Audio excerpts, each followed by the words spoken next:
গাছ কাটতে গিয়ে গাছের নিচে চাপা পড়ে মর্মান্তিক মৃত্যু হয় নানু মিয়া নামে এক ব্যক্তির। ঘটনার বিবরণে জানা যায় যে কৈলাসহর পূর্ব ইয়াজেকাওড়া গ্রাম পঞ্চায়েতের ৪ নম্বর ওয়ার্ডে একটি বাড়িতে গাছ কাটতে গিয়েছিল নানু মিয়া সহ আরও 2 জন ব্যক্তি।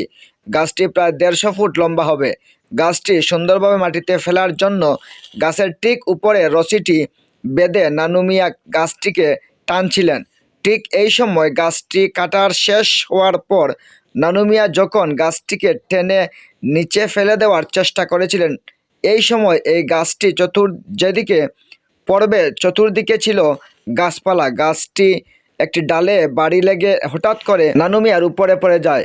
ঘটনাস্থলেই নানু মিয়া মৃত্যুর কোলে ঢলে পড়েন। নানু মিয়ার উপরে গাছ পড়ার পর উনার শরীর থেকে বা মাথা থেকে বিভিন্ন অঙ্গ প্রত্যঙ্গ চতুর্দিকে ছড়িয়ে ছিটড়ে পড়েছে। এরপর এলাকাবাসী এই ঘটনার খবর পেয়ে ঘটনাস্থলে শত শত লোক জড়ো হয়ে নানু মিয়াকে কৈলাসহর অগ্নিনির্বাপক দপ্তরকে খবর দিয়ে কৈলাসহর অগ্নিনির্বাপক দপ্তরের কর্মীরা এসে কৈলাসহর জেলা হাসপাতালে নিয়ে যান। খবর দেওয়া হয় কৈলাসহর ইরানি থানাতে।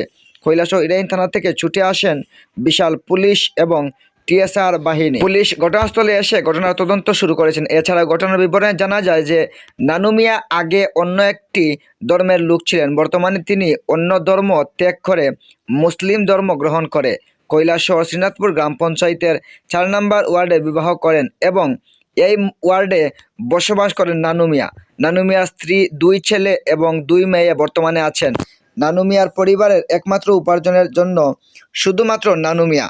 নানু মিয়ার মৃত্যুর সংবাদ শোনা মাত্রই পরিবারের লোকজন কান্নায় ভেঙে পড়েছেন।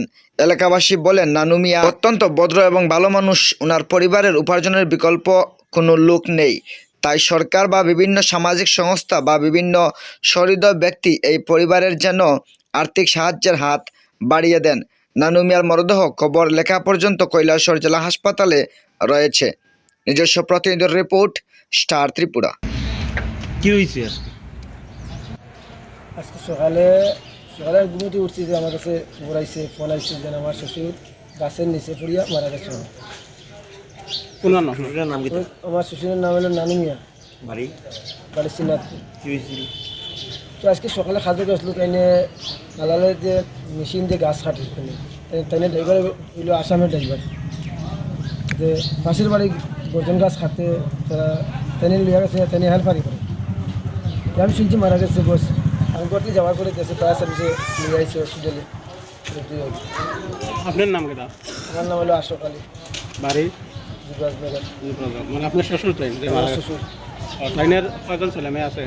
5 জন ছেলে মেয়ে মিলে 5 জন। ছেলে 2 জন, মাইয়া 3 জন। আপনি বড় জামাই? আমি ট্রেনের বড় জামাই। ট্রেনের বয়স কত হইব?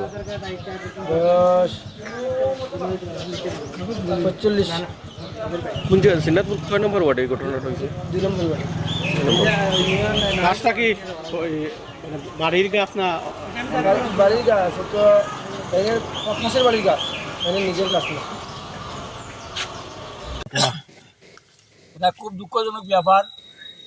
আমরা শ্রীনাথপুর গ্রাম পঞ্চায়েতের 2 নম্বর ওয়ার্ডের নানু মিয়া ওই একটা ছেলে গাছ কাটা আইছে সকালবেলা পূর্ব ইয়াজেকাওড়ার 3 নম্বর ওয়ার্ডে, 4 নম্বর ওয়ার্ডে।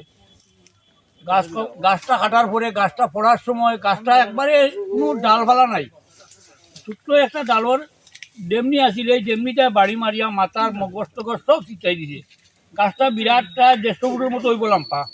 আপনারা দেখবেন এত বিরাট গাছ আমরা এই এলাকাতে নাই গর্ধনের গাছ। গাছটা পুড়িয়া ফুলার উপরে পড়িয়া আসতাম মগজুকে চিৎকা গেছে গিয়া। এই পরিবারটা এত অসহায় পরিবার, মানে দিন দিন রুজি না করলে তারা ভাত খাওয়ার কোনো সমস্যা নাই। এইগুলো গিয়ে এই পরিবারের একমাত্র ছেলে। আর ফুলাটা এত ভালো আসলো আর পাঁচ নমাজ পড়তো, কোনো মানুষের লগে হাত দিয়া দরবার ঝগড়া আসলো না, মানুষও খুব মায়া করতো। কোনো বাড়িতে রান্ধা উন্ধা হইতো, যদি বিয়াফারও রান্ধা হইলে খোয়ার লগে লগে রান্ধিত। আমরা মসজিদও ওয়াজও সিন্নিসানি হইলে কিবা ওয়াজে যদি কোনো খিচুড়ি রান্ধা হইতো তারে নিতা, হে রান্ধতো খুব সুন্দর মজা হইতো। এত ভালো ফুলা আছিল। কিন্তু দুর্ভাগ্যবশত আজকে সকালবেলা ঘুম তোলে উঠিয়া মুখ ধোয়ার লগে লগে ঝুঁকি এই নোংরাগুলো শুনিয়া আমি এখানে আইছি। আইয়া দেখছি ফায়ার ব্রিগেড তারা লইয়া গেছে গিয়া। তার নামটা কি? নানু মিয়া। নানু মিয়া, বাড়ি শ্রীনাথপুর কত নম্বর ওয়ার্ড? 2 নম্বর ওয়ার্ডে। বয়স অনুমানিক কত হইব?